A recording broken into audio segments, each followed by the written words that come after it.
Patuloy pong bumubuhos ang napakatinding suporta ng Amerika sa Pilipinas. Dahil ngayon po meron po tayong magandang balita, no? Good news po talaga to. Ang title po nito, Amerika magbibigay ng financial assistance para sa Subic, Clark, Manila, Batangas Railway Project ayon kay US Ambassador Carlson. Grabe po to dahil malaking bagay po to sa atin dahil mababawasan na po ang travel time mula po Subic hanggang Batangas. Bago po natin simulan itong reaction video na to, huwag niyong kalilimutan na mag-subscribe dito po sa ating channel para ma-update ka kapag naglalabas tayo ng ganitong reaction video. Simulan na po natin to. Let's do this. Binigyang diin ng US Embassy at Department of Foreign Affairs ang kahalagahan ng Subic, Clark, Manila, Batangas Railway Project na layong makalikha na maraming trabaho at makatulong sa ekonomiya ng Pilipinas. Ayos. Balak din daw ng Amerika na palakasin pa ang depensa ng Pilipinas. May unang balita si JP Soriano.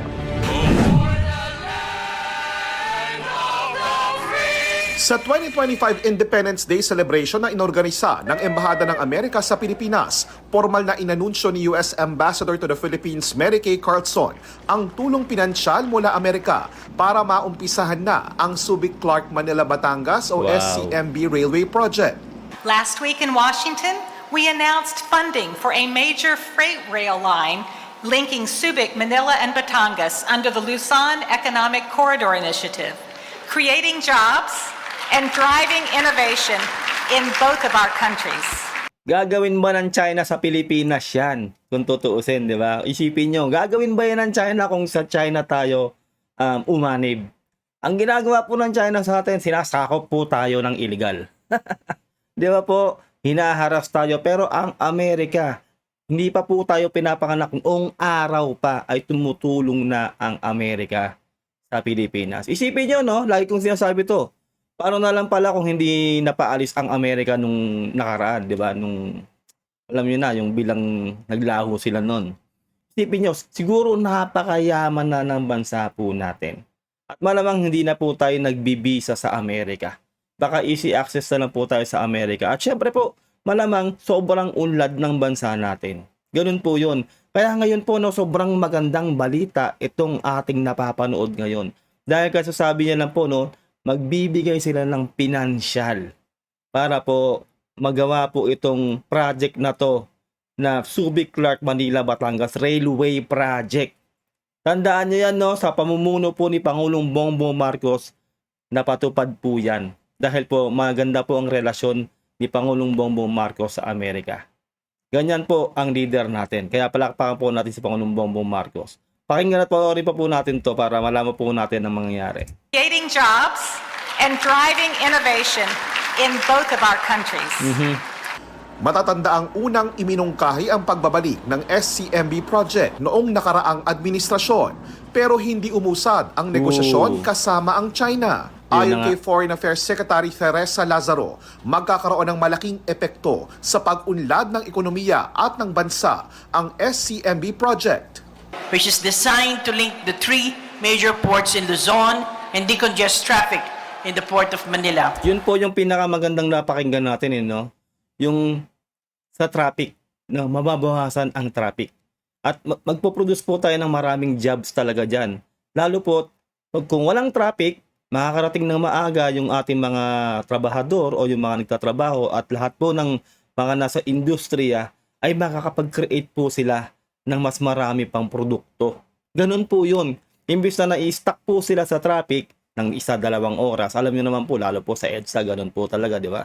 Bottleneck ang traffic. Pero pag ito po napatupad at 10 pa po ng mga ginagawa ng ating Pangulong Bongbong Marcos na mga railway, lalo na po yung subway, pag yun po ay natupad na at talaga pong nag-ongoing na, ay malaking bagay po sa atin yan. Talagang uunlad po ang ating bansa dahil magiging produktibo po ang mga mamamayan. Dahil hindi po sila nai-stuck sa traffic. Talagang makakapag-produce po sila ng maraming trabaho ng dahil po dyan. Maraming salamat po talaga sa Amerika dahil po sa pagsuporta po nila sa project na to. Three major ports in Luzon and decongest traffic Yes. in the Port of Manila. This flurry of activities are a testament to the strength and depth of the relations.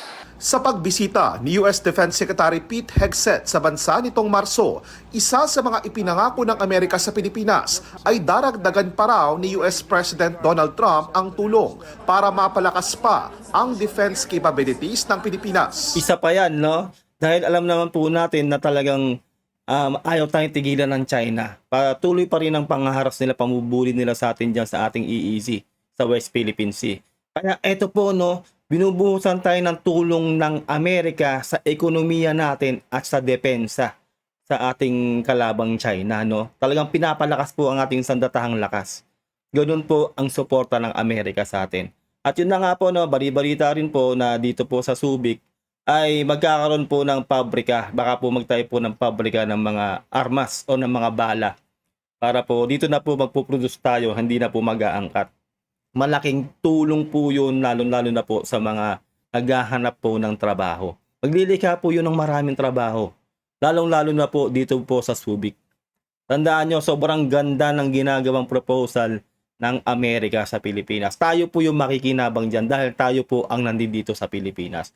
Ang mga Pilipino po ang maghahanap buhay o magtatrabaho sa mga pabrikang itatayo po nila na yan. At yung mga railway system po na yan, tayo rin ang makikinabang dyan dahil tayo po ang mga biyahero. Dahil tayo yung nasa Pilipinas. Kaya malaking kudos po talaga sa Amerika at syempre sa ating Pangulong Bongbong Marcos. Iminumungkahi ngayon ng ilang mambabatas sa Amerika ang pagsusulong ng pagbuo ng isang joint ammunition manufacturing Ayan yan. factory at storage facility. Kaya sa po yan, dito po yan sa Subic po yan, sa SBMA. SBMA po yan. Kaya po sobrang nakaka-excite po talaga dahil maglilikha po yan ng maraming trabaho sa atin sa Pilipinas. Subic na isang dating US Naval Base. Yes. Wala pang bagong pahayag kaugnay sa mungkahing ito si Defense Secretary Gilbert Teodoro na isa rin sa mga bisita ng US Embassy sa 2025 Independence Day celebration. Pero nauna nang sinabi ni Teodoro na bagaman wala pa silang formal na abisong natatanggap mula sa Amerika, welcome development daw ito dahil tiyak na makikinabang dito ang sandatahang lakas Tama. ng Pilipinas. Present din sa pagtitipon ng US Embassy ang mga ambassador ng bansang kaalyado ng Pilipinas at tinatawag ngayon na grupong Quad na kinabibilangan ng US, Australia, India at Japan. Sipin nyo, di ba? Ang daming bansang sumusuporta sa Pilipinas. Nang dahil po yan sa pangaharas sa atin ng China. Di ba? Kung hindi po tayo yung nasa tama, hindi po tayo susuportahan ng malalakas sa bansa na yan. Tandaan nyo, ng Quad na yan, sobrang lalakas sa bansa po na yan. Yung Japan lang po yan, ano yung katahitahimik po ng Japan, pero napakalakas po ng Japan. Di ba po?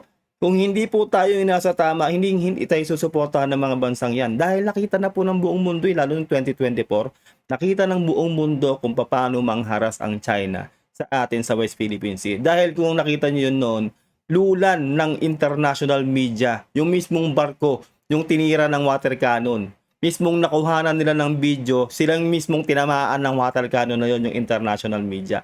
Kaya hindi po pwedeng magsinungaling ang international media kasi sila po mismo ang nakasaksi o nakaranas ng pangaharas ng China. Kaya kahit ano pa pong gawing sugarcoat, kahit ano pa pong gawin na pangbabaliktad ng China, lalong-lalo na po sa kanilang media doon mismo sa China, no, ay wala na po maniniwala sa kanila. Mismong kanilang mga mamamayan nga po ay talagang naiinis na sa kanilang gobyerno at malapit na rin po mapatalsik.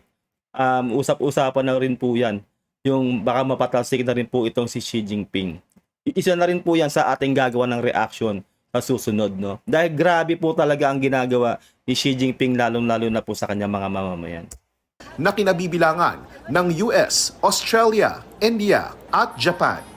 Ang Department of Foreign Affairs nagpasalamat sa mga bansang kabilang sa Quad sa pagtugon nito sa mga nararanasang harassment ng Pilipinas sa West Philippine Sea. Yes. We are more than friends, partners, and allies. We are family.